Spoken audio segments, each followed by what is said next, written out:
நான் உன்னை ஏன் வர சொன்னேன் தெரியுமா? புத்தி சொல்லி அனுப்புறதுக்காக. நான் ஏன் வந்திருக்கேன் தெரியுமா? உன்னை எச்சரிச்சுட்டு போறதுக்காக. எதுக்கு தேவையில்லாம இந்த ஆர்ப்பாட்டம் எல்லாம்? ஜனங்க மத்தியில் நல்ல பேர் வாங்குறதுக்கா? ஆமான்னு சொல்லு, நாளைக்கே உன்னை இளைஞரை தலைவாய்க்கிறேன்.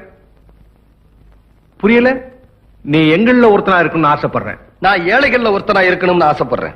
கெட்டு போறதுன்னு முடிவு பண்ணிட்டேன். இல்ல, அவங்க கெட்டு போகாம தடுக்கிறதுன்னு முடிவு பண்ணிட்டேன்.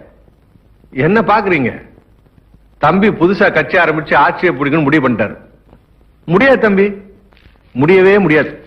இனி இந்த நாட்டை எவனாலையும் தூக்கி நிறுத்த முடியாது. கஜான காலிடா, காலி பண்ணிட்டு போயிட்டாங்க.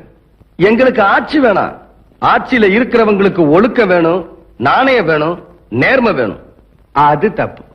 ஐயர் ஹோட்டலுக்கு போய் ஆட்டுக்கறி கேட்கணும் தப்பு. அரசியல்வாதி வீட்டுக்கு வந்து நேர்மை பத்தி பேசணும் தப்பு. இங்க பார் தம்பி, இத்தனை வருஷம் அரசியல் வாழ்க்கையில லஞ்சம் வாங்காம எதையுமே